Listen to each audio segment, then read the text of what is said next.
Welcome to the Dropdown Day podcast. And today I'll be talking with Miss Ivy and Miss Ruben on the ideology behind our Dropdown Day activities and why do we have our own Dropdown Days. So, welcome, Miss Ivy and Miss Ruben. Thank you. Hi, thank you. Thank you for having us. Before the podcast fully starts, could you please state what is your roles in our Dropdown Days? Yep, so I'll go first. I'm the Wellbeing Curriculum Coordinator for Senior School. So I am the person that's in charge of planning all of the drop-down days and the activities that happen. And I'm the Ed Tech coach, education technology coach. So I'm here to support Ms. Ivy to bring some technology into said drop-down days.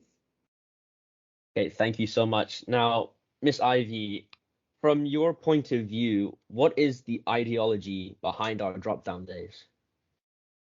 Well, here at Dulwich, we're focused on, helping students to live world-wise once they leave us. And we want to equip students with the skills and the knowledge and to be able to feel appropriately confident leaving us and going into the wider world. So we're looking at skills like service and communication and mental health and resilience, and we want to kind of develop that within the drop down day. We do that invisibly in our curriculum every day, but we wanted to bring that to the highlight by having a whole day set apart where you can cultivate these skills.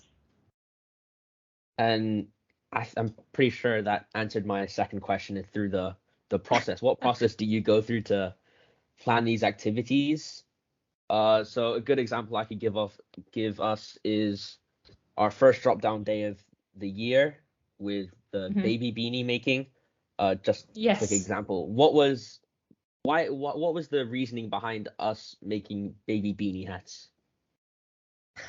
So I like to listen to student voice a lot. We focus on student voice here at our school, so it's great hearing what you actually want to do. And I heard from a lot of students that the service projects that we were running, a lot of them were theoretical. We never actually got to bring them to fruition, or a lot of them were fundraising based. And I'd actually run this baby hat knitting session with a group of youth in a previous position, and it was really well received, and it was really nice to see everybody focused. And as well as it being a great thing for us to deliver to our community and to hand out these baby hats that we've handmade ourselves, it's also a real meditative process that you go through, or us just sat there, because it's quite repetitive, so it takes all of your time and all of your concentration, so it empties out your thoughts for everything else. So having those two things in there was really a really important thing for me, and it's something that's kind of kicked off in the school now, and we can bring back whenever we want to, and students have fed back about how much they enjoyed it, and it's from that student feedback that we then fill in what we do in our next drop down days. I like how you mentioned how we take that process away outside of the activity itself, because I know as an IB student, we've seen students during our break times after the event making beanie hats. Just that's their break time, making beanie hats. I know in my own time outside of school, I've made my own beanie hat, not for as charitable services as our school is, more for personal gifts. Now, Miss Ruben, during our most recent drop down day, I'm sure that you ran an activity called Mindfulness with Minecraft on the title of the Mindful Night. So what was the reasoning behind this Minecraft activity in our drop down days? So it kind of all boils down to this concept of gamification. It's the science of using games to learn. There are lots of benefits to it as well, just games in general for learning. You get increased motivation, it can support your focus. If you're doing something that you think is fun, you're going to be focused on it a lot more than if you're kind of focusing, like Ms. Ivy was saying, on doing something purely theoretical. So the Mindful Night actually came out of a hackathon at Microsoft itself. Back in 2019, they had this category for their company-wide hackathon. It was the first year that they'd had one to do with mental health. And the Mindful Night was this Minecraft world that a team created. In a nutshell, basically, you play the role of a knight, and you meet Queen Serenity, and she gives you a camera and a journal, and you walk through this Minecraft world and do a number of challenges.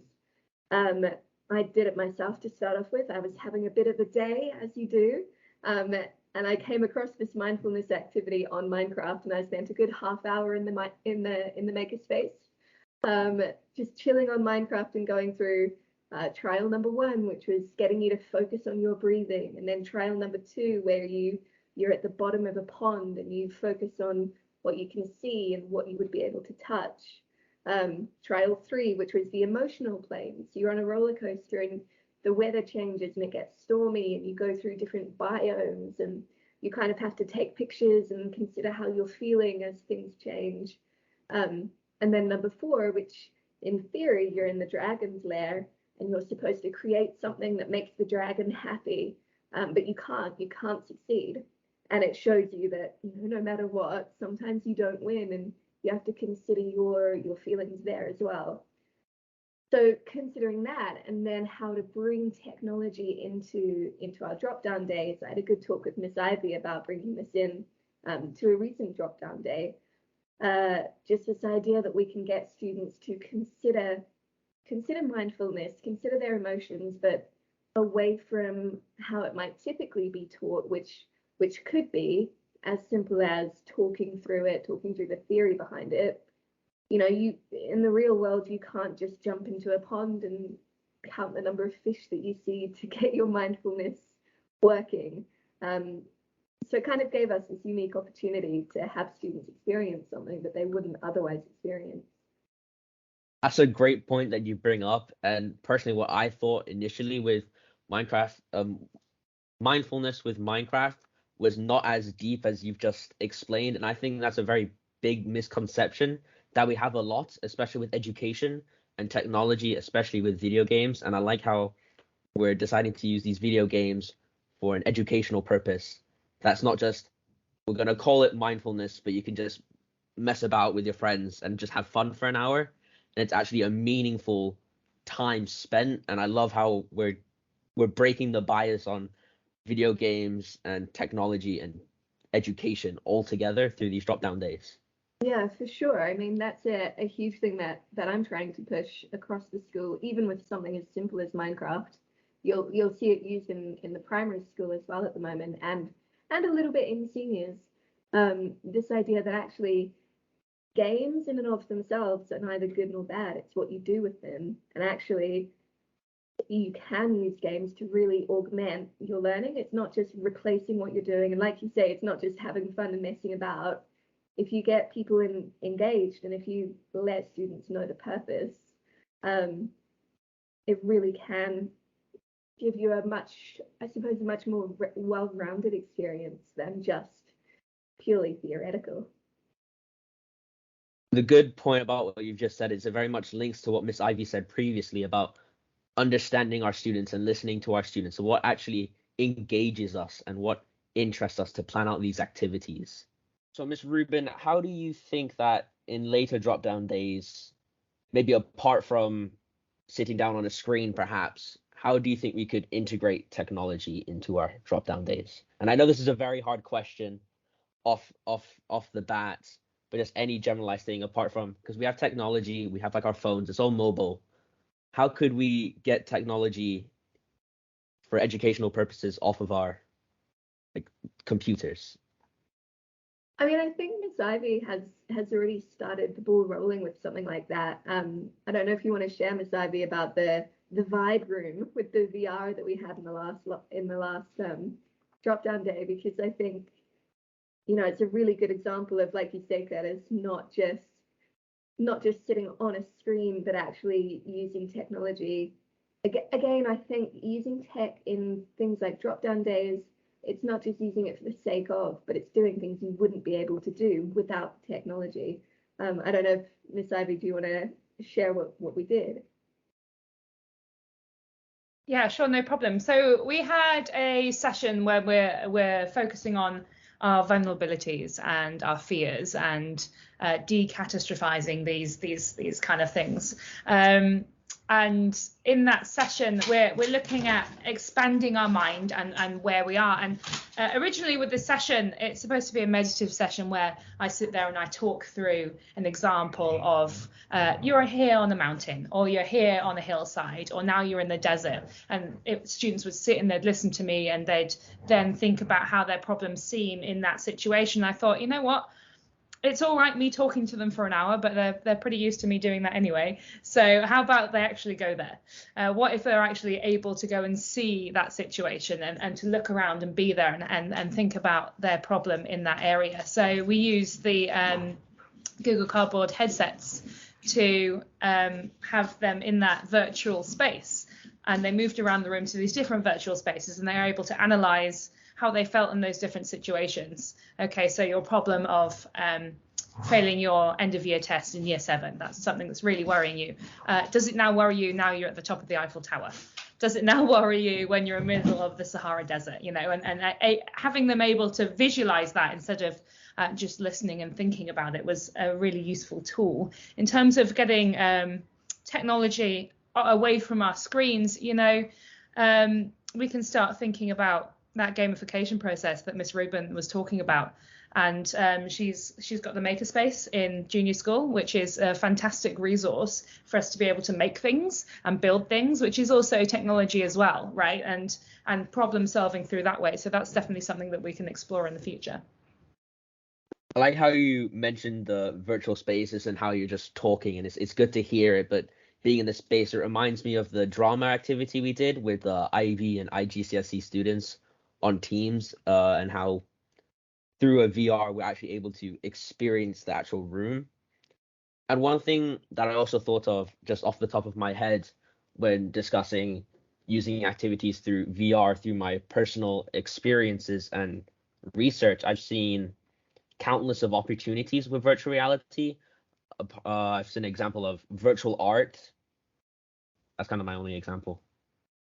It's an example though, because it's the kind of thing where I think, especially in this day and age, and when we're dealing with the ongoing effects of the pandemic, you know, we can't go to an art gallery, we can't go on an overseas trip for school, we can't necessarily leave Shanghai at the moment. So things like VR, if we think about well-being as this big holistic thing where it's not just a drop-down day, but it, like Miss Ivy was saying, it's built into the curriculum, it's built into our day-to-day lives. Actually, things like technology, things like getting overseas speakers to talk to us, having, like you were saying, your team sessions, having virtual visits to a museum, all of this kind of stuff really does build into a really holistic view of supporting well-being despite the global situation at the moment. So I think that's another way in which technology in a school such as ours is just really, really powerful. Yeah, and just linking that in, sorry, I'm just going to jump in for a second, back into the drop down days and what we're trying to do for you guys is we have to prepare you for an unprecedented future, right? A future that we don't know what that's going to look like. I mean, we're back in our 4th, 5th lockdown, whatever it is in Shanghai here, and we don't know when that's going to end. We don't know what it's going to look like when it does end. We don't know what travel is going to look like anymore, but we have to prepare you for that. And in doing that, that's what these drop downs are supposed to do. They're teaching you resilience. They're teaching you how to handle problems. They're teaching you how to communicate with people and how to have that language of emotion that you can connect and say, look, I'm not feeling too great today, and here's why. And also, you know, teaching you or helping you to develop those innate caring abilities that you have for other people and for yourself, because that's going to be integral for anything that you do in the future. Especially in this world right now. I think the variety of the activities as well, right? Like the variety of what is given, things like using VR or using Minecraft or using a notebook with a pen and paper. If we give you all this variety of different ways in which you can support your well-being and understand yourself and understand your world, then you'll find something that works for you. You know, like for me, playing that Minecraft game actually really helped on that day when I was feeling a bit rough. It was actually great just to sit there for half an hour and really, do the breathing activities and do the observation tasks and really throw myself into it. And for some people, they would just sit there and just think, well, this is a bit rubbish, and it wouldn't help them at all. But they wouldn't know unless they tried it. And then, should you have a time where you need these mechanisms that we're providing you, and that Miss Ivy is getting going through the drop-down days, you'll have such a bank of knowledge and such a bank of ways in which you can support your own well-being. I think that's another really great part about the drop-down days, is that variety. That's a great sentiment that you added. Now I have a final question for Miss Ivy. Miss Rubin, if you also have a response, you're free to add to it. But from a teacher's perspective and from an organizer's perspective, what do you see the students take away from these sessions? Do you see it immediately, or do you see it a few days after? What do you see as an end result of these activities and these drop-down days? I can tell you what I want to see, and then what I do see. So I want to see students excited about what we're doing. I don't want it to be sessions where they're sat in the room listening to somebody talk all day about how they can be better people. That's what I don't want. What I do want is people coming away from this and being excited about what they've done, and sharing that with their friends, and talking about how their different sessions worked in the day, and analysing and reflecting. And that is mostly what I've seen on these drop down days that we've been running this year, which is really great. I want there to be a buzz around this, to show people that well-being isn't just an add-on lesson, right? A lot of the time well-being comes as a secondary to everything else in schools, but actually it should be first. It's as essential to you guys as water coolers are in the corridors, right? It's really important that you guys know how to deal with these things, and that's just what I want you to take from it, rather than that's well done, you got an A on this test, that's fantastic, but actually in the future what's really going to help you is going to be these skills and these things that we're teaching you in well-being. So it's just really important, and that's what I want to see from students, and that's what I have seen is that excitement and that renewed view of what well-being is and what it can be. That was great. Thank you so much for giving your time for this podcast. And now I'll be asking Vaishu on her thoughts and opinions of our drop-down days. So, hi Vaishu, would you like to quickly introduce yourself? Yes. Hi, my name is Vaishu. I am currently a student at Dulwich College, and I'm in year 10. And I'm the head student at our school. Now, Vaishu, from the drop-down days that you've been at our school, what would you say has been your favorite activity to take part in? I personally think it would have been the Beat the Box challenge we did last year, because I think it was really challenging in the way that it forced us to use our brains and actually make sense out of what was given to us. So I think that sort of brain teaser / using your logic was really fun. With experiencing more than one drop-down day, as a student during these days and even outside, what does a drop-down day mean to you? Well, I've been here since I was in year 8, and drop-down days were basically just part of the curriculum, and it was just one day where you had no lessons, but you still learned subconsciously. So it was a series of activities that forced you to think outside of the box.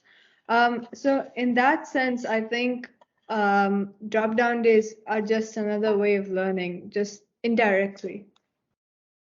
Do you think you could provide us an example of what you've learned in your drop-down days that you've used outside of school or in lessons?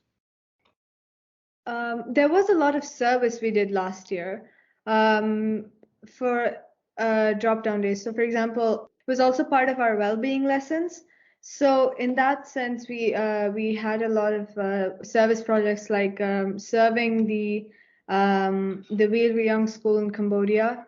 And we had a lot of stall space for that, for the Founders Day and stuff. So yeah, we did do a lot of service outside of school and inside school. It's good to hear about the service, and it got me thinking about, obviously you're doing the Duke of Edinburgh, the International Award. How do you feel doing the International Award, that these drop-down days could help you fulfill one of your tasks for your creativity, your action, or your service?